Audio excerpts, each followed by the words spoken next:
So hello and welcome back to my channel. सभी का स्वागत है गाइस एक नई वीडियो में। गाइस आज की वीडियो में हम लोग फर्स्ट चैप्टर का जो question number 4 and 5 exercise question में से वो वाला जो है पूरा सॉल्व करेंगे। क्वेश्चन नंबर 4 सॉल्व करेंगे और उसके बाद क्वेश्चन नंबर 5 के सारे जो भी क्वेश्चन हम लोग 1 बाय 1 पूरा सॉल्व करेंगे। So let's get going. Okay, सबसे पहले क्या दिया हुआ है, let the period of revolution of a planet at a distance R from the star be T. ठीक है, एक प्लैनेट है,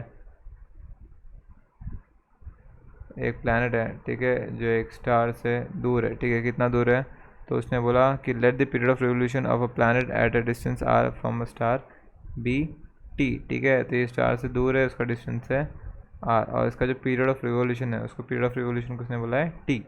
ठीक है, so R and T is period of revolution. Prove that if it was at a distance of 2 R. उसने बोला अगर जो डिस्टेंस है वो बढ़ के आर से 2 आर हो गया। ठीक है, तो prove that if it was at a distance of 2 R from the star at period of revolution. तो जो टी है, जो नया टी आएगा हमारा T2, इसको हम लोग T1 लेंगे। ठीक है, जो T2 आएगा वो √8 ऑफ T1 या फिर जो पहला वाला टी था ना वो आएगा। ये हमको प्रूफ करके बताना है। ठीक है, सो लेट्स गेट गोइंग।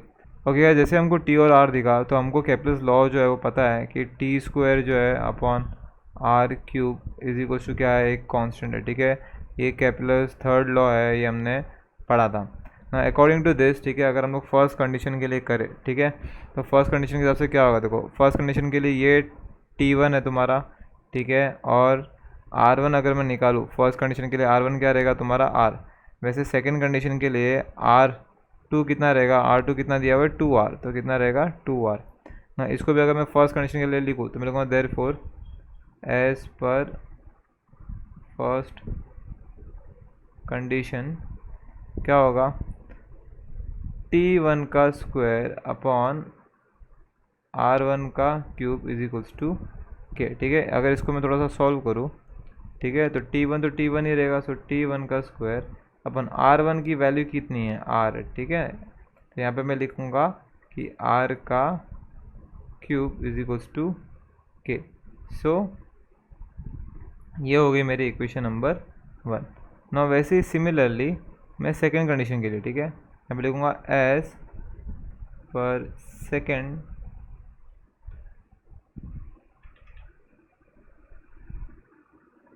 कंडीशन अगर मैं बोलूँ तो यहाँ पे क्या आएगा, यहाँ पे आएगा T2 का स्क्वायर अपॉन R2 का क्यूब इज इक्वल्स टू क्या आना चाहिए, कांस्टेंट। ठीक है ना, T2 तो हमको ढूंढना है तो इसको ऐसे लिखूँगा T2 का स्क्वायर। लेकिन R2 की वैल्यू कितनी है, R2 जो है इस बार जो सेकंड जो है ना पूरा R वो कितना है 2R है उसने बोला। तो यहाँ पे लिखूँगा मैं 2R का क्यूब इज इक्वल्स टू के। आई बात समझ में। ओके, सो नाउ यहाँ पे आएगा T2 का स्क्वायर अपॉन 2 का क्यूब किया तो आएगा 8 और R का क्यूब होगा R cube is equals to K ना। ये है इक्वेशन 2। ठीक है, नाउ अगर मैं इक्वेशन 1 और इक्वेशन 2 दोनों भी अगर देखूँ मैं, ठीक है, तो इन दोनों पे के जो है दोनों साइड पे वो क्या है, इक्वल है। तो उसके हिसाब से अगर RHS इक्वल है तो LHS भी इक्वल होना चाहिए। तो मैं अब लिखूँगा देयरफॉर फ्रॉम इक्वेशन 1 एंड 2 मैं बोलूँगा ये दोनों इक्वल है के, तो ये भी इक्वल होगा। तो मैं लिखूँगा T1 का स्क्वायर अपॉन R का cube is equals to T2 का स्क्वायर अपॉन 8 टाइम्स R का क्यूब। आई बात समझ में ना। इसको हम लोग को सॉल्व करना है और T2 जो है इसकी वैल्यू जो है हमको फाइंड आउट करनी है। तो मैं इन सबको तो शिफ्ट करूँगा। ठीक है, तो क्या आएगा T1 का स्क्वायर इंटू 8 टाइम्स R का क्यूब। ठीक है, ये पूरा इधर शिफ्ट हो गया अपॉन नीचे क्या है यहाँ पे R का cube is equals to T2 का स्क्वायर। ठीक है, हमको सेकंड कंडीशन के लिए T की वैल्यू फाइंड आउट करनी है, तो T2 फाइंड आउट करना है ना। ये R क्यूब और R क्यूब दोनों भी सेम है एक्जैक्टली, इसके लिए कैंसिल हो गया। ओके, सो क्या बचा, तो यहाँ पे 8 बचा, तो मैं लिखूँगा 8 इंटू T1 का स्क्वायर। सो 8 T1 का स्क्वायर इज इक्वल्स टू क्या है, T2 का स्क्वायर। ठीक है, लेकिन मेरे को T2 का स्क्वायर नहीं T2 ढूंढना है, तो ये स्क्वायर उधर शिफ्ट करूँगा तो यहाँ पे आ जाएगा रूट ऑफ 8 T1 का square is equals to T2। ठीक है ना, T1 का स्क्वायर है यहाँ पे तो उसका रूट निकालूंगा तो क्या हो जाएगा T1 हो जाएगा। सो √8 T1 इज इक्वल्स टू क्या आएगा मेरा T2 आएगा और यही हमको प्रूफ करने के लिए बोला है हम। तो देखो यहाँ पे आ गया, it's period of revolution will be 8√8 T, ठीक है। टी मतलब जो स्टार्टिंग में जो टी था, स्टार्टिंग में टी क्या था, T1 था। इसके लिए यहाँ पे देखो हमको आया T2 = √8 T1 आई बस हमने। तो ये जो हमको प्रूफ करना था ये प्रूफ हो गया है, ठीक है। आई होप आपको समझ में आया, काफ़ी सिंपल था। दोनों का कैपिटल, दोनों साइड पे कैपिटल लॉ लगाना था। और तुमको ये ध्यान रखना है कि ये R है और ये क्या है 2R, इनकी वैल्यूज़ जो है पुट करनी है। तो ये R कैंसिल हो जाएगा, उससे सिर्फ T1 और T2 के फॉर्म में इक्वेशन बनेगी और इस इक्वेशन को यहाँ पे दिखाना है बस, और कुछ करना नहीं है। तो यहाँ पे आपका जो फर्स्ट क्वेश्चन है, क्वेश्चन नंबर 4, वो हो गया। Now let's go to question number 5, और क्वेश्चन नंबर 5 का फर्स्ट सम जो हम लोग अभी करेंगे। So let's get going. Okay guys, now question number 5 का फर्स्ट क्वेश्चन हम लोग करेंगे, ठीक है। An object takes 5 seconds to reach the ground from a height of 5 metre on a planet, what is the value of g on the planet. उसने बोला कि एक ऑब्जेक्ट है जिसको टाइम कितना लगता है 5 सेकेंड्स। तो 5 सेकेंड मतलब क्या दिया हुआ है, टाइम दिया हुआ है, कितना दिया हुआ है 5 सेकेंड्स, ठीक है। On the ground from height of 5 metre, उसकी हाइट जो है यानी डिस्प्लेसमेंट दिया हुआ है, ठीक है। अब इसको एस भी लिख सकते हैं, फिर एच भी लिख सकते हो। कितना दिया है हमको, हाइट दिया है 5 मीटर, यहाँ पे लिखूँगा मैं 5 मीटर, ठीक है। On a planet, what is the value of G, G जो है वो आपको फाइंड आउट करना है, ठीक है ना। अगर आप क्वेश्चन पढ़ोगे ध्यान से तो कोई एक चीज़ है जो ऊपर से नीचे गिर रही है, ठीक है। तो जब भी कोई चीज़ अगर ऊपर से नीचे गिर रही है तो उसको हम लोग फ्री फॉल में कंसिडर करते हैं, और फ्री फॉल के हमारे पास 3 इक्वेशन है, ठीक है।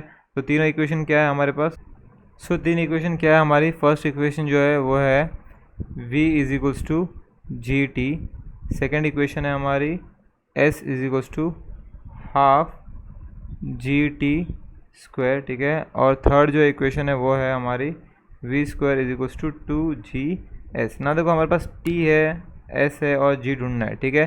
तो ऐसी इक्वेशन चूज़ करनी है जिसमें t, s और g सिर्फ ये तीनों यूज़ हो, ठीक है। तो इसमें t है, g है और v है, तो हम लोग यूज़ नहीं कर सकते। इसमें s है, ठीक है, तो yes, ठीक है। g है, सो yes एंड t है, ठीक है। तो ये जो इक्वेशन है ये एग्जैक्टली सही है हमारे इस क्वेश्चन के हिसाब से, क्योंकि ये 3 चीज़ें ही है हमारे पास, जिसमें से 2 हमको दी हुई है, एक फाइंड आउट करनी है। तो ऐसा इक्वेशन चाहिए जिसमें सिर्फ ये तीनों ही हो, तभी हम लोग फाइंड आउट कर पाएंगे, ठीक है। तो हम लोग ये वाला इक्वेशन यूज़ करके, सो देयरफॉर यहाँ पे लिख देता हूँ मैं s = हाफ gt²। ना जब कोई चीज़ नीचे गिर रही हो तो g जो है वो क्या आएगा, पॉजिटिव आएगा, हम लोगों ने फ्री फॉल में पढ़ा है, ठीक है। सो s की वैल्यू कितनी है हमारे पास, s की वैल्यू दी हुई है हमको कितनी, 5 मीटर, तो 5 लिख दिया, = हाफ, g की वैल्यू हमको पता नहीं तो इंटू g इंटू t की वैल्यू कितनी है, t की वैल्यू है 5, तो मैं लिखेंगे 5 का स्क्वायर, ठीक है ना। ये जो 2 है इधर शिफ्ट करूँगा तो ये आएगा 5 × 2 = यहाँ पे बचा g इंटू 5 का स्क्वायर जो है वो आएगा 25, ठीक है।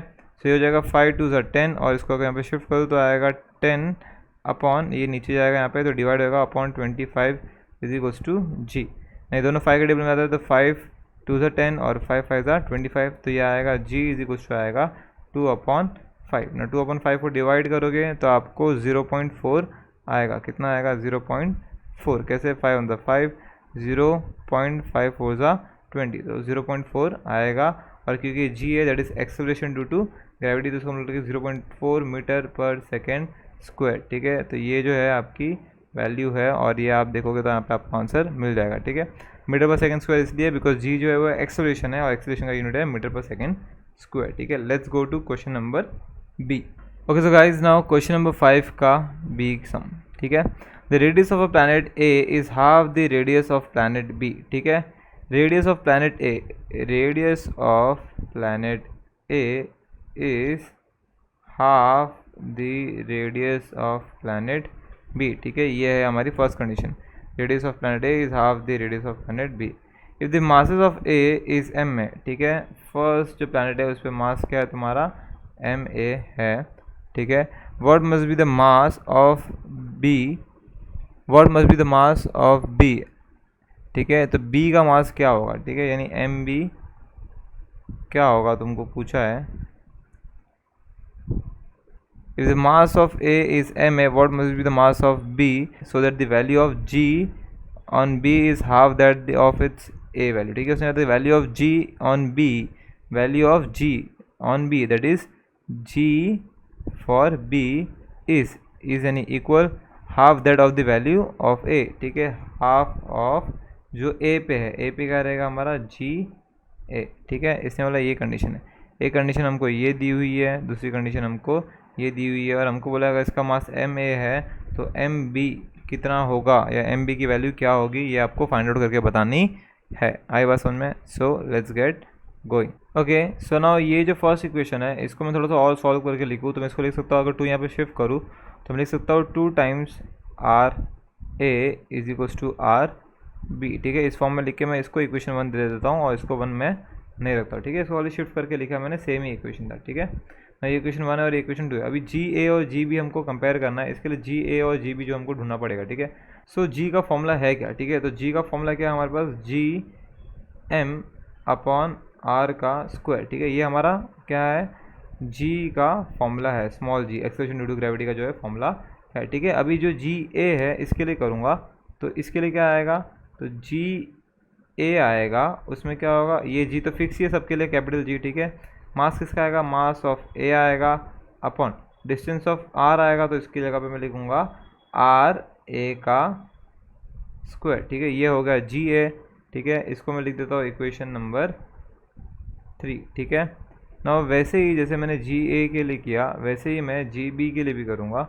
इसको मैं लिखूँगा g B is equal to, ये जी तो कांस्टेंट है सबके लिए, और एम की जगह पे क्या लिख दूँगा मैं? एम बी अपॉन, ठीक है, आर ए की जगह पे क्या लिखूँगा मैं? आर बी का स्क्वायर। आई बस में इसको मैं दे दूँगा इक्वेशन नंबर 4। ठीक है, लेकिन देखो जो जी बी है, G B is half of G A. ठीक है, तो ये इक्वेशन मैं यूज़ कर रहा हूँ। सो यूजिंग इक्वेशन 2, 3 एंड 4 अगर मैं लिखूँ तो मैं क्या लिखूँगा? देखो जी बी मैं लिखता हूँ फिर से। ठीक है, जी बी क्या है? Half of G A. ठीक है, तो जी बी की वैल्यू कितनी है? जी बी की वैल्यू है G M B upon R B square. तो मैं इसको लिखता हूँ, यहाँ पे लिख दूँगा G M B upon R B का स्क्वायर। ठीक है, इज इक्वल्स टू हाफ। ठीक है, इसके नीचे इसकी वैल्यू लिख दी, इसके नीचे ना अभी जी ए की वैल्यू लिखेंगे। यहाँ पे जी ए की वैल्यू क्या है? यहाँ पे जी ए की वैल्यू है G M A upon R A का स्क्वायर। ठीक है, ये भी आर बी का स्क्वायर है और ये आर ए का स्क्वायर। ठीक है ना, ये आया फ्रॉम इक्वेशन 1, 2, 3 एंड 4। ना अभी ये जो जी है ये और ये क्या है? एकदम सेम, एग्जैक्टली सेम, तो क्या हो जाएगा? कैंसिल हो जाएगा। तो यहाँ पे क्या बचा? यहाँ पे बचा M B upon R B का square is equals to half of M A upon R A का स्क्वायर। ठीक है, लेकिन ये आर बी और आर ए का एक रिलेशन है जो मैंने ऊपर लिखा था। देखो जो आर बी है वो 2 बार आर ए है, तो मैं आर बी की जगह पे 2 टाइम्स आर ए लिख सकता हूँ। ठीक है, तो जो आर बी है उसकी जगह पे क्या लिखूँगा मैं? 2 times R A. R B की जगह पे 2 बार आर ए लिखूँगा मैं। ठीक है, 2 टाइम्स आर ए। तो यहाँ पे लिखूँगा मैं M B is equals to 2 times R A का स्क्वायर। आई बात समझ में? क्या लिखना है? 2 टाइम्स आर ए का square is equals to half of M A upon R A का स्क्वायर। ठीक है ना, ये आर ए भी सेम है, तो इसको अगर हम लोग सॉल्व करें आगे तो आएगा एम बी अपॉन 2 का स्क्वायर क्या आएगा? 4। तो यहाँ पे लिखना है 4 आर ए का स्क्वायर, तो आएगा आर ए का square is equals to 1/2 M A upon R A का स्क्वायर। ना यहाँ पे भी आर ए का स्क्वायर है और यहाँ पे भी आर ए का स्क्वायर क्या हो जाएगा? कैंसिल हो जाएगा। अभी हमको ढूंढना क्या था? हमको ढूंढना था क्या? Mass of B. What must be the mass of B, यानी एम बी ढूंढना है हमको। तो एम बी जो है हमको ढूंढना है, तो हम बाकी सबको उधर शिफ्ट करेंगे। ठीक है, तो एम बी आएगा इज इक्वल्स टू 4, उधर गया तो यहाँ पे डिवाइड हो रहा है, वहाँ पे क्या आएगा? Multiply. So 4 into 1/2 M A. ठीक है, तो 2 on the 2, 2 2 ज़ा 4। So M B, mass of B will be 2 times mass of A. ठीक है, सो दैट्स योर आंसर। काफ़ी सिंपल था। ठीक है, आपको सिर्फ क्या करना था? आर ए और आर बी को रिलेट करना था, जी बी और जी को रिलेट करना था, फिर दोनों का फॉर्मूला, दोनों के फॉर्मूला में जी जी जो है सेम है तो पहले कैंसिल हो जाएगा। फिर आर बी की जो वैल्यू है वो आपको पुट करनी है आर ए के फॉर्म में, तो जो स्क्वायर होगा वो स्क्वायर ध्यान से करना, तो 4 आएगा एंड आर ए सेम आएगा, आर ए कैंसिल हो जाएगा यहाँ पे, और फिर सबको शिफ्ट किया तो एम बी की जो वैल्यू वो मिल जाएगी। रहेगी। So that's it, let's go to question number 3 और question number C. Okay so guys now question number 6, ठीक है। The mass and weight of an object on earth is 5 kg and 49 newton, ठीक है। So mass of an object and weight, mass and weight of an object जो है अर्थ पे दिया हुआ है, ठीक है। सो अर्थ के लिए मैं ग्रीन कलर ले लेता हूँ, ठीक है। सो मैं यहाँ पे लिखता हूँ मास ऑन अर्थ, ठीक है। एम ई का मतलब मास ऑन अर्थ, वो कितना है 5 kg है, ठीक है। और वैसे उसने दिया हुआ है कि जो वेट है, वेट ऑन अर्थ जो है वो भी कितना है, उसने बोला है 49 न्यूटन है, ठीक है। Okay respectively what will be their value on moon, उसने बोला कि उनकी जो वैल्यू है मून पे कहाँ पे कितनी रहेगी, मतलब उसने पूछा है कि मास ऑन मून कितना रहेगा और वेट ऑन मून कितना रहेगा, ये उसने पूछा है।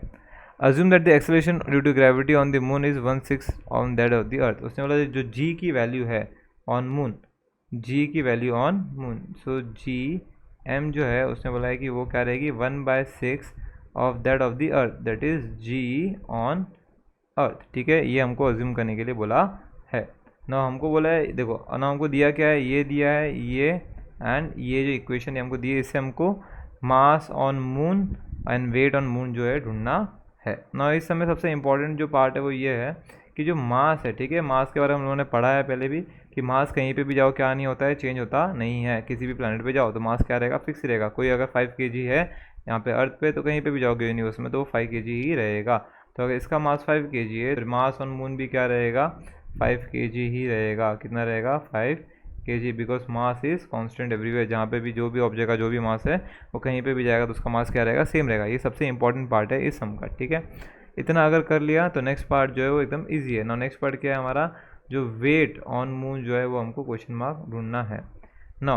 वेट का फॉर्मूला क्या है, m इंटू जी, ठीक है। वेट का फॉर्मूला क्या है, m into g, mass into acceleration due to gravity. Okay so ये फॉर्मूला अगर हम लोग अभी अर्थ के लिए यूज़ करें तो यहाँ पे क्या आएगा, वेट ऑन अर्थ जो है वो इक्वल रहेगा mass on earth into g on earth, ठीक है ना। यहाँ पे वेट कितना है 49, तो यहाँ पे लिखूँगा मैं 49 इज इक्वल टू मास कितना है 5 इंटू जी ई, बराबर है ना। 5 को यहाँ पे शिफ्ट करूँ तो क्या आएगा 49 अपॉन 5 इज इक्वल टू जी ई। यहाँ पे मेरे को जी ई की जो वैल्यू है वो मिल गई ना। जैसे हम लोगों ने ना यहाँ पे जी ई की वैल्यू हमको मिल गई, ठीक है ना। ये जो जी ई की वैल्यू है ये हम लोग इक्वेशन 1 में जो है पुट करेंगे, ठीक है, तो हमको जी एम की वैल्यू भी जो है मिल जाएगी। तो यहाँ पे क्या आएगा, तो यहाँ पे लिखना है put G E is equal to 49 upon 5 in equation 1।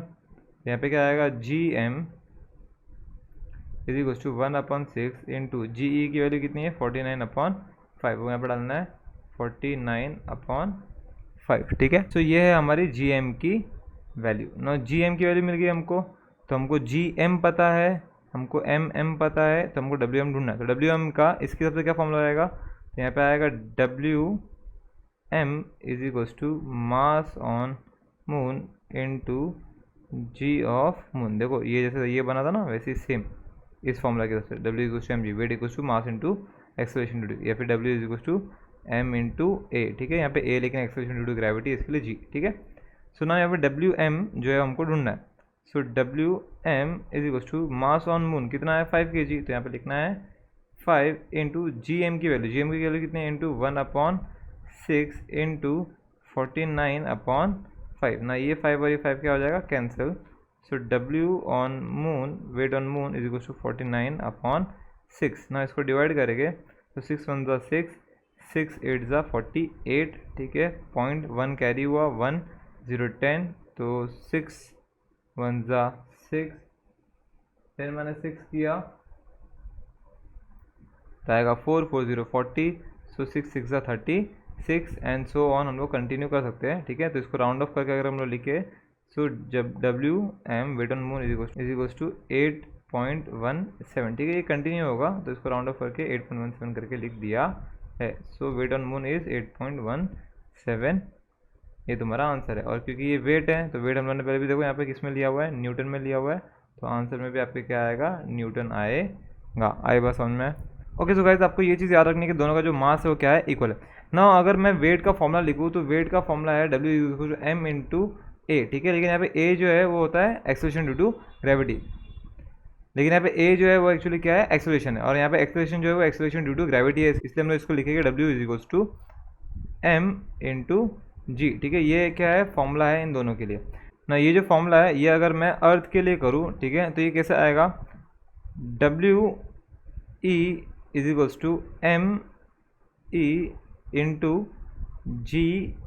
ना। आपको एक चीज़ जो हम लोगों ने बोला था ध्यान में रखना है कि हमको पता है दोनों का मास इक्वल है, इसके लिए हम लोग को मास के फॉर्म में इक्वेशन चाहिए, तो बाकी सबको यहाँ पे शिफ्ट करते हैं। तो यहाँ पे क्या आएगा, WE/g/e क्या आएगा, me आएगा, ठीक है ना। ये आपको क्या करना है, ध्यान में रखना है ना। इसको दे देंगे हम लोग इक्वेशन नंबर 2 ना। जैसे हम लोगों ने अर्थ के लिए ढूंढा वैसे हम लोग मून के लिए भी ढूंढेंगे, तो मून का भी मैं डायरेक्टली लिख सकता हूँ इस इक्वेशन के हिसाब से।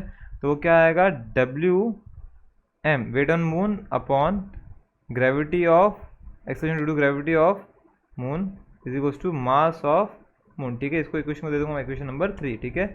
ये मैंने डायरेक्टली इसके हिसाब से लिख दिया, तो आप सिमिलरली लिख के इसको लिख सकते हो ना। ये दोनों में से हमको पता है कि ME जो है वो MM को इक्वल है ना, मास जो दोनों का वो क्या है, इक्वल है। आई बात समझ में? तो इन दोनों को मैं क्या कर दूंगा, इक्वेट कर दूंगा, इक्वल एक दूसरे के सामने रख दूंगा। तो मैं बोलूँगा therefore as ME=MM, therefore WE/g=WM/gm, ठीक है ना। इसको मैं सॉल्व करूँगा तो WE की वैल्यू कितनी है, सबकी वैल्यूज हमको धीरे धीरे यहाँ पे पुट करनी है, ठीक है।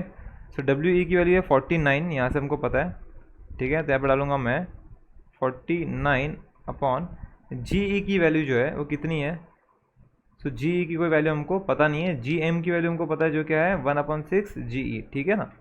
नाउ GE की वैल्यू क्या है, तो यहाँ पे हमको एक क्वेश्चन है GM=1/6 GE। अगर मैं 6 को यहाँ पे शिफ्ट करूँ तो क्या आएगा, 6GM=GE। आई बात समझ में? तो इसको नहीं, इसको इक्वेशन 1 लेके आप इसमें GE की जो वैल्यू है 6GM पुट कर सकते हो, ठीक है। सो GE की जगह पे हम लोग क्या डालेंगे, 6GM=WM वेट ऑन मून, वो तो हमको ढूंढना है, और GM की वैल्यू हमको कुछ भी पुट करने की ज़रूरत नहीं है ना। ये जो GM है और ये जो GM है ये क्या हो जाएगा, कैंसिल हो जाएगा, क्योंकि ये नीचे नीचे है, सेम है। अब जाएगा तो मल्टीप्लाई होगा तो वैसे भी कैंसिल होने वाला है। नाउ क्या बच गया, WM क्या आएगा 49/6, ठीक है ना। 6 1 6, 6 8 48, 1 बचा 110, ठीक है। सो 6 1 6 बचा 4, 40, 6 6 36, फिर भी बचा 4 40, तो 6 6 30, ऐसे कैरी ऑन होते जाएगा। तो इसको अगर हम लोग राउंड ऑफ करें तो WM कितना आएगा 8.17, ये हमने राउंड ऑफ किया, ठीक है। 0.166 आएगा लेकिन उन्होंने राउंड ऑफ करके 17 लिख दिया, ठीक है। और इसको क्या देंगे हम लोग, न्यूटन देंगे, because weight is in newton. आया बात समझ में? सो 8.17 न्यूटन जो है वो आपका आंसर है जो हमको मिल गया है। आई बात समझ में? इसमें जो मेन हिंट है वो यही है कि मास ऑन अर्थ जो भी था, अर्थ पे जो मास था वही क्या था, मास उसका क्या रहेगा, मून पे भी रहेगा, मास उसका चेंज होएगा नहीं। किसी भी ऑब्जेक्ट का मास अर्थ या मून पे जाने से चेंज होता नहीं है, वेट चेंज होता है, ठीक है ना। सो इतना आपको ध्यान में रखना है। That's it, let's go to next question. Okay so guys now question number D, ठीक है। An object is thrown vertically upward, reaches a height of 500 meter. What was its initial velocity? How long will the object take to come back on the earth? Assume the g=10 metre पर second, ठीक है ना। यहाँ पे हमको g जो है वो 10 दिया हुआ है, हमको हाइट दी हुई है, ठीक है, वेलोसिटी पूछा है। तो इसमें जो न्यूटन की तीनों इक्वेशन है वो हमको तीनों पता रहनी चाहिए, तो ही हम लोग ये जो सम है वो सॉल्व कर पाएंगे। तो जो तीनों इक्वेशन है मैं यहाँ पे पहले लिख देता हूँ। सो जो हमारी फर्स्ट इक्वेशन है वो है v=u+a_t। सेकेंड इक्वेशन है s=ut plus half a t²। और जो थर्ड इक्वेशन है वो है v²=u² प्लस 2as, ठीक है। ये तीनों इक्वेशन अगर आपको पता है तो आप ये सब आराम से कर पाओगे, ठीक है ना। इसमें क्या क्या दिया है ना, object is thrown vertically upward, object को ऊपर की तरफ फेंका गया है ना। जब उसको फेंका तो उसने जो हाइट कवर की है वो हाइट कितनी है 500 मीटर है, ठीक है। What was it's initial velocity, starting की वेलोसिटी। तो स्टार्टिंग वेलोसिटी जो इसको हम लोग यू बोलते हैं वो क्या है, क्वेश्चन मार्क है। फाइनल वेलोसिटी जो v है वो क्या रहेगा, 0 रहेगा, क्योंकि ऊपर पहुंचते ही उसकी जो स्पीड है वो क्या हो जाएगी, 0 हो जाएगी। इसके लिए जो फाइनल वेलोसिटी उसको हमने क्या ले लिया, 0 ले लिया है, ठीक है। What was the initial velocity, how long will it take object to come back to the earth, assume g, ठीक है। g हमको दिया हुआ है यहाँ पे कितना, 10 मीटर पर सेकेंड स्क्वायर, ठीक है ना। उसने बोला है कि ऑब्जेक्ट को जो उसने ऊपर फेंका है, ठीक है, तो वो ऊपर गया, ठीक है, यहाँ पे इसकी स्पीड 0 हो गई, फिर वहाँ से वापस नीचे गिरा वो, ठीक है। तो ऊपर जाके फिर वापस नीचे आने में उसको टोटल टाइम कितना लगा, ये अपने को फाइंड आउट करना है, ठीक है ना। सबसे पहले जो है हम लोग u v और g जो है इसकी हेल्प से u जो है वो फाइंड आउट करते हैं, ठीक है ना। ये जो 500 मीटर है इसने कवर किया है, तो ये डिस्प्लेसमेंट हुआ है, तो यहाँ पे s की जो वैल्यू है वो कितनी है, 500। तो यहाँ पे गिवन क्या है, हमको v दिया हुआ है, ठीक है, g दिया हुआ है, s दिया हुआ है, u पूछा है। तो ना जो u है वो तो तीनों भी फॉर्मूला में है, ठीक है, लेकिन यहाँ पे t जो है वो हमारे पास नहीं है, तो t नहीं तो ये वाला फॉर्मूला यूज़ नहीं हो सकता, और t नहीं तो ये वाला भी फॉर्मूला यूज़ नहीं हो सकता, तो हमको ये वाला जो लास्ट फॉर्मूला है वो यूज़ करना पड़ेगा। तो यहाँ पे लिखता हूँ मैं v square is equals to u square plus 2as, ठीक है ना। v की वैल्यू क्या है, 0 है, तो यहाँ पे लिखूंगा 0 is equals to u square, u पता नहीं ढूंढना हमको, प्लस 2 इंटू ना a की वैल्यू, ना a की वैल्यू हम लोग डिसाइड करेंगे एज पर कि ऑब्जेक्ट ऊपर जा रहा है कि नीचे जा रहा है। अगर ऑब्जेक्ट ऊपर जा रहा है तो हम लोग a की जो वैल्यू है वो -g लेंगे, और जो ऑब्जेक्ट नीचे आता रहेगा तो जो हम लोग a की वैल्यू है वो पॉजिटिव g लेंगे। तो अभी हमको g की जो वैल्यू 10 दी है, तो यहाँ पे हम लोग लेंगे -10, बिकॉज चीज़ जो है ग्रेविटी, बिकॉज ऑब्जेक्ट जो ऊपर जा रहा है तो ग्रेविटी इसको नीचे खींच रही है, इसलिए g की वैल्यू क्या हो जाएगी, नेगेटिव हो जाएगी, इनटू s कितना है, s है हमारा 500 मीटर, ठीक है ना। u को तो शिफ्ट करूँगा तो हो जाएगा -u square is equals to 2 into 10 किया तो हो जाएगा 20, और 20 इंटू 500 किया तो हो जाएगा 10,000, ठीक है। सो 10,000, और यहाँ पे माइनस की साइन जो आएगी, ये जो माइनस और माइनस है वो कैंसिल हो जाएगा, तो u square is equals to क्या आएगा, 10,000 आएगा। So u is equals to क्या आएगा, रूट ऑफ 10,000 हो जाएगा। सो u की वैल्यू कितनी आएगी, हमको 100 आएगी, ठीक है। तो u जो है वो हमको 100 मिल गया, तो 100 मीटर पर सेकंड, क्योंकि ये वेलोसिटी है तो मीटर पर सेकंड क्या है, इसका यूनिट है 100 मीटर पर सेकंड। आई बात समझ में। सो ये हो गया हमारा फर्स्ट पार्ट। सेकंड पार्ट है हमको टाइम ढूंढना है, ठीक है। तो हम लोग क्या करेंगे, हम लोग ऊपर जाने को कितना टाइम लगा, ठीक है, वो फाइंड आउट करेंगे कि ऊपर जाने को कितना टाइम लगा, और फिर उस टाइम को हम लोग डबल कर देंगे तो हमको टोटल टाइम जो है मिल जाएगा, ठीक है। सो यहाँ पे लिखते हैं let t1 be the time required to go upward, ठीक है। सो हम t1 ढूंढेंगे। सो टोटल टाइम जो रहेगा वो क्या रहेगा, t1 plus t2, also t1 जो है वो इक्वल है t2 को, ठीक है ना। जो ऊपर जाने को टाइम लगेगा वही से सेम टाइम क्या लगेगा उसको नीचे आने को लगेगा। तो अभी हम लोग t1 जो है वो फाइंड आउट कर रहे हैं, ठीक है। आप चीज़ उसको कैपिटल या फिर स्मॉल t भी लिख सकते हो, ठीक है। So let's go. सो ना हमारे पास u है, हमारे पास v भी है, ठीक है, हमारे पास u है, v है, g है, s है। तो हम लोग को कोई भी फॉर्मूला में पुट करेंगे तो हो जाएगा। तो जो फर्स्ट फॉर्मूला है वो काफ़ी इजी है, तो इसमें मैं जो वैल्यू है वो पुट करता हूँ। तो क्या आएगा यहाँ पे, v is equals to u plus a T.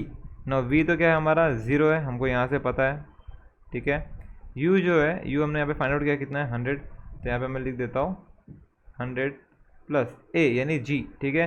अभी हम लोग ऊपर जा रहे हैं तो g की वैल्यू हम लोग क्या लेंगे, नेगेटिव लेंगे, तो यहाँ पे ले लूँगा मैं -10 इनटू टाइम, ठीक है। t जो है वो हमको फाइंड आउट करना, तो ये जो हम लोग फर्स्ट कर रहे हैं ऊपर वाले टाइम के लिए, तो हम लोग इसको t1 ले रहे हैं, इसको हम लोग लेके t1, ठीक है ना। ये जो 100 है इसको मैं यहाँ पे शिफ्ट करूँगा, ये हो जाएगा -100 इज इक्वल्स टू, ये प्लस माइनस यहाँ पे आ जाएगा -10 इंटू t1 ना। ये -10 उसे शिफ्ट करूँगा तो आएगा -100 अपॉन -10, तो माइनस माइनस कैंसिल, 0 0 कैंसिल, तो आया 10। सो t1 की वैल्यू कितनी आई हमको, 10 आई। So t1 is equals to 10 seconds ना। जितना टाइम ऊपर जाने के लिए लगेगा उतना टाइम क्या आएगा, नीचे आने को भी लगेगा।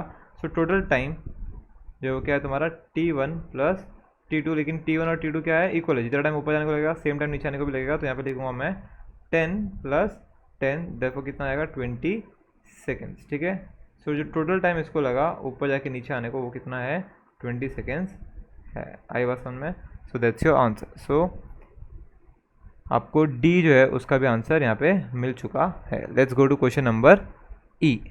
Okay, so now question number E. A ball falls off a table, reaches the ground in 1 second. Assume g is 10 metre पर second square. Calculate the speed of reaching the ground and height of the table. ठीक है. now इससे आपको पता चलता है कि table है, ठीक है, उस टेबल पे रखी एक चीज़ है, बॉल, ठीक है, एक बॉल है, तो वो यहाँ से क्या होती है, नीचे गिर जाती है.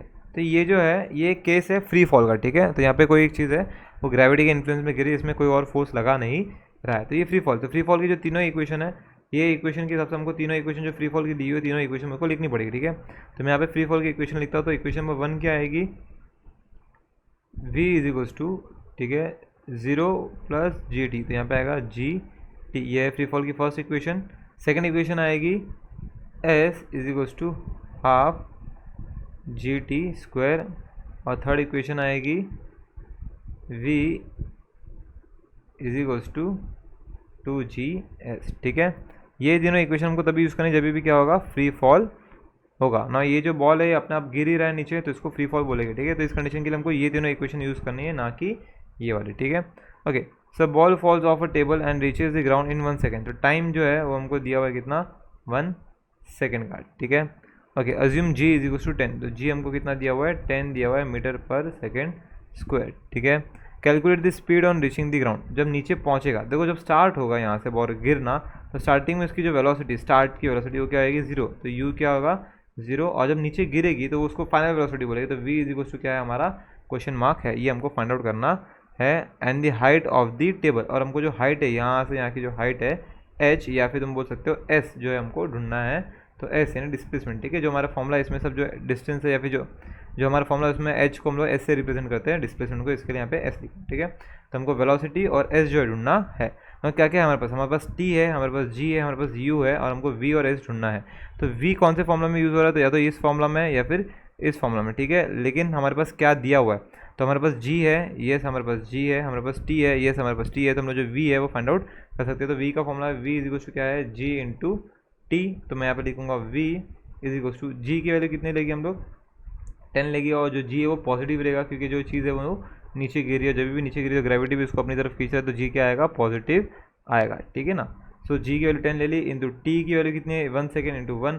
तो हमारा v की वैल्यू आ गई कितनी, 10 मीटर पर सेकेंड, ठीक है. तो वेलोसिटी जो हमको मिल गया है ना. नेक्स्ट हमको डिस्प्लेसमेंट ढूंढना है. तो डिस्प्लेसमेंट के लिए हमारे पास या तो ये फॉर्मूला है, या फिर ये फॉर्मूला, हमारे पास g और t भी है, तो हम लोग ये वाला फॉर्मूला भी यूज़ कर सकते हैं. यहाँ पे लिखते हैं s is equals to half ji T का square. So s is equals to half into G की वैल्यू कितनी है, 10 इंटू टाइम की वैल्यू कितनी है, 1 का स्क्वायर, ठीक है. सो 1 का स्क्वायर 1 ही आएगा. सो s इक्वल्स टू क्या आएगा, हाफ इंटू 10, 2 1 2, 2 5 10. तो s की वैल्यू कितनी आई, 5 आई. तो हम लिखेंगे 5 मीटर. आई बात समझ में. तो s भी हमको मिल गया है. तो 10 मीटर पर सेकेंड जो हमको वेलोसिटी मिल गई है, और यहाँ पे 5 मीटर जो हमको डिस्प्लेसमेंट या फिर जो हाइट है वो मिल चुकी है. आपको फाइनल आंसर मिलता है. Therefore the velocity, final velocity is 10 metre per second, and therefore the height of the table is 5 metre, ठीक है. Let's go to question number f. Okay, तो गाइस नाउ लास्ट जो क्वेश्चन है f and g, और ये दोनों question के लिए खाली आपको एक फॉर्मूला यूज़ करना है, that is f is equals to g m1 m2 upon r square, ठीक है. ये फॉर्मूला खाली आपको यूज़ करना है और कैलकुलेशन करना है. तो आपको ये जो आंसर्स है वो आराम से मिल जाएगा. सिर्फ कैलकुलेशन वाला जो पार्ट है इसमें डिफिकल्ट है, बाकी इसमें समझाने के लिए कुछ भी नहीं है, ठीक है. फिर भी मैं आपको जो वैल्यूज़ है वो जो जहाँ तक सॉल्व हो सकता है या फिर पुट करने हैं, मैं वो पुट करके आपको दिखा देता हूँ, ठीक है. तो यहाँ पे क्या दिया हुआ है, देखो, masses of the earth and moon is equal to this and this, ठीक है. दोनों का मास दिया हुआ है. तो यहाँ पे मैं लिख देता हूँ मास ऑफ मून, ठीक है. मास ऑफ मून कितना है यहाँ पे, 7.4 है. 7.4 इंटू 10⁻²². वैसे मास ऑफ अर्थ जो है वो कितना है, 6 इंटू 10⁻²4, 6 इंटू 10⁻²4, ठीक है. जी की जो वैल्यू है कांस्टेंट, उसकी वैल्यू हमको यहाँ पे दी हुई है. तो जी हमको दिया हुआ है, तो जी की वैल्यू इज़ 6.7 इंटू 10⁻⁻11, ठीक है. एंड हमको जो डिस्टेंस बिटवीन देम इज़ 3.84, ठीक है. और जो डिस्टेंस है यानी जो आर है, ठीक है, ये एक्चुअली डी स्क्वायर है, तो मैंने इसको आर लिख दिया गलती से, तो इसको डी स्क्वायर लिखना है. सो हमको जो डिस्टेंस है वो दिया हुआ है तुमको कितना, 3.8. सो 3.84 इंटू 10⁻5 किलोमीटर. हाँ, इसको ना इन सब की जो वैल्यूज़ है वो सिर्फ आपको यहाँ पे क्या करनी है, पुट करनी है, ठीक है. सो फॉर्मूला क्या है, f is equals to G m1 m2 upon D square. So F is equals to क्या आएगा, जी की वैल्यू कितनी है 6.7, तो यहाँ पे लिखना है 6.7 into 10⁻11 into m1 mass of moon या मास ऑफ अर्थ कुछ भी लिख सकते पहले, तो 7.4 इंटू 10⁻22 मास ऑफ मून जो है वो मैंने यहाँ पे डाल दिया है, into mass 2 that is mass on अर्थ, तो ये कितना लिखूंगा मैं 6 इंटू 10⁻24 अपॉन डी का स्क्वायर, डी कितना है 3.84, यहाँ पे आएगा 3.84 इंटू 10⁻5 का स्क्वायर। ठीक है, तो मैं यहाँ पे थोड़ा सा आपको सॉल्व कर देता हूँ, बाकी आपको डिवीजन जो है टोटली खुद से ही करना है। ठीक है, now 6.7 into 10⁻11 into 7.4 into 10⁻22 into 6 into 10⁻20, ये जो 10⁻10⁻10 ये सब आप a⁻m इंटू a⁻n वाले फॉर्मूला से सॉल्व कर सकते हो फटक से। और जो ये है इसको मैं लिख के देखो स्क्वायर किया है, इस पूरे का स्क्वायर है, तो 3.84 का स्क्वायर करूँगा तो 3.84 इंटू 3.84 हो जाएगा। ठीक है, इसका स्क्वायर किया, और 10⁻5 a⁻m इंटू n, ठीक है ना, a⁻m होता है जब भी, तो m इंटू n मल्टीप्लाई हो जाता है, तो यहाँ पे आएगा 10, ये 5 इंटू 2 जो आएगा 10⁻10। ठीक है, इसके बाद आपको जो भी डिवाइड करना है, मल्टीप्लाई करना है, शिफ्ट सॉल्व करना है, तो जो आपको f की जो वैल्यू है वो समथिंग 2 पॉइंट समथिंग कुछ तो आएगी 001 समथिंग ऐसा। ठीक है, इन 10⁻20, जिसको इन्होंने राउंड ऑफ करके इन्होंने लिख दिया है 2 इंटू 10⁻20, और ये 4 से इसलिए क्या आएगा, ये न्यूटन में आएगा। आई बात समझ में? काफ़ी सिंपल है, कुछ नहीं, सिर्फ वैल्यूज जो है वो आपको पुट करनी है फॉर्मूला के अंदर, और कुछ करना नहीं है, और बाद में आपको जो डिवीजन और मल्टीप्लिकेशन है सिर्फ वही करना है और कुछ करना नहीं है। Let's go to question number G. अगर तो गाइस ना क्वेश्चन नंबर जी के लिए भी आपको सेम फॉर्मूला यूज़ करना है। The mass of earth is this much, the distance between the earth and the sun is this much, if the gravitation force between the two is this much, what is the mass of the sun. ठीक है, मास of the सन आपको ढूंढना है। ठीक है, so mass of अर्थ आपको दिया हुआ है, सो मास ऑफ अर्थ कितना है यहाँ पे 6 इंटू 10⁻24, लिखना 6 इंटू 10⁻24 kg। ठीक है, डिस्टेंस दिया हुआ है, डी की वैल्यू आपको दी हुई है कितनी है 1.5 इंटू 10⁻11, 1.5 इंटू 10⁻11। ठीक है, और ये मीटर में दिया हुआ है आपको। If the gravitation force between the to, force जो है आपको यहाँ पे दिया हुआ है, कितना दिया हुआ है 3.5 इंटू 10⁻22 न्यूटन। ठीक है, एन लिखा है तो ये क्या है, फोर्स है, ये भी आपको दिया हुआ है। What is the mass of the sun, mass of the sun, mass of sun जो है वो आपको फाइंड आउट करना है। तो आपको यही फॉर्मूला सेम यूज़ करना है। क्या है फॉर्मूला हमारा, F is equals to G, m1 की जगह पे मैं m mass of earth mass of sun upon D square, तो यहाँ पे डी स्क्वायर लिख देता हूँ। ठीक है, मैं इसमें वैल्यूज पुट करूँगा, तो f की जगह पे क्या आएगा 3.5, तो यहाँ पे लिखूँगा मैं 3.5 इंटू 10⁻22 इज इक्वल्स टू जी की वैल्यू हमको दी हुई है यहाँ पर। ठीक है, वो यूज़ करनी है अपने को, तो क्या आएगा 6.7 इंटू 10⁻11। ठीक है, इंटू मास ऑफ अर्थ हमको दिया हुआ है, तो आएगा 6 इंटू 10⁻24। ठीक है, इंटू मास ऑफ सन हमको ढूंढना है जो हमको दिया हुआ नहीं है, तो यहाँ पे लिखेंगे mass of sun upon D square, distance कितना दिया हुआ है हमको, डिस्टेंस दिया 1.5 इंटू 11, तो 1.5 इंटू 10⁻11 द होल स्क्वायर। ठीक है, अगर मैं इसको थोड़ा सा और सॉल्व करूँ तो क्या आएगा, ये 3.5 into 10⁻22 is equal to 6.7 into 10⁻11। ठीक है, into 6 into 10⁻24 into mass of sun upon 1.5 का स्क्वायर करना है, सो आएगा 1.5 इंटू 1.5 इंटू और 10⁻11 इंटू 2 किया, 11 टू 22 हो जाएगा, सो 10⁻22। नाउ ये सबको तो शिफ्ट करना है, तो क्या आएगा यहाँ पे 3.5 इंटू 10⁻22 इंटू ये दोनों यहाँ पे शिफ्ट हो जाएंगे, तो यहाँ पे आएगा 1.5 इंटू 1.5 इंटू 10⁻22 अपॉन ये सब जो है यहाँ से नीचे आ जाएगा, तो यहाँ पे लिखना है 6.7 into 10⁻11 into 6 into 10⁻24 is equal to mass of sun को यहीं पे रखना है ना। ये सबको अगर आप कैलकुलेट करोगे तो आपको जो आपका आंसर है वो मिल जाएगा, एंड आपका आंसर है 1.96, यहाँ पे आना चाहिए 1.96 into 10⁻30 kg is equal to mass of क्या आएगा, सन आएगा। तो ये आपका आंसर आना चाहिए इसके आसपास आया, राउंड ऑफ करके अगर दिया है तो कोई प्रॉब्लम नहीं है। थोड़ा बहुत 1.96, 1.95, 1.97 ऐसा रहेगा तो कोई प्रॉब्लम नहीं है। राउंड ऑफ किया है तो कोई इश्यूज़ नहीं है। So guys that's it for today. I hope आपको सारे जो सम्स है वो समझ में आ गया। लास्ट जो सम है उसमें से फॉर्मूलाज में वैल्यूज पुट करनी है और आपको सॉल्व करना है ना। यहाँ पे जो नंबर्स आपको दिए हुए हैं एग्जाम में, आपको उतने कॉम्प्लेक्स नंबर नहीं मिलेंगे, आपको इजी नंबर्स दिए जाएंगे जो इजीली क्या हो सके, कैलकुलेट हो सके। या फिर अगर दिए जाएंगे कॉम्प्लेक्स तो ऐसे यही सेम नंबर जो है एग्जाम में रिपीट होने के चांसेस है। कोई नया कॉम्प्लेक्स नंबर आपको नहीं देगा बिकॉज डिवीजन में काफ़ी टाइम चले जाता है। ठीक है, तो आइदर ये सेम सम दिया जाएगा ताकि आप डिवीजन, आपको कहीं ना कहीं आंसर पता रहेगा तो आप आराम से डिवीजन करके आंसर ला पाओगे। अदरवाइज आपको ऐसे नंबर दिए जाएंगे जो इजीली क्या हो सके, डिवाइड हो सके, एक दूसरे के टेबल में आएंगे तो डायरेक्टली डिवाइड हो जाएगा। ठीक है, एंड आई होप आपको सब कुछ जो है समझ में आ गया रहेगा। अगर सब कुछ समझ में आ गया तो वीडियो को लाइक करो, चैनल पर नए हो तो चैनल को सब्सक्राइब करो। अगर कोई पार्ट समझ में नहीं आया तो कमेंट सेक्शन में कमेंट करो, एंड अगर किसी और टॉपिक पे वीडियो चाहिए तो वो भी कमेंट सेक्शन में कमेंट करो। Thank you for watching, see in the next video, till the time bye bye, take care and keep learning. Okay friends, अगर आपको ये वीडियो अच्छा लगा हो तो please do like, share and subscribe. जो सब्सक्राइब का बटन है इसको प्लीज़ क्लिक कीजिए और सब्सक्राइब कीजिए चैनल को, ताकि मेरा चैनल ग्रो हो और ये जो वीडियो है और भी लोगों को देखने के लिए मिले और आप कोई भी नोटिफिकेशंस मिस ना करें या कोई भी वीडियो मिस ना करें। इसके लिए जो बेल आइकन है उसको प्लीज़ प्रेस कीजिए। ठीक है, thank you, keep watching and keep sharing.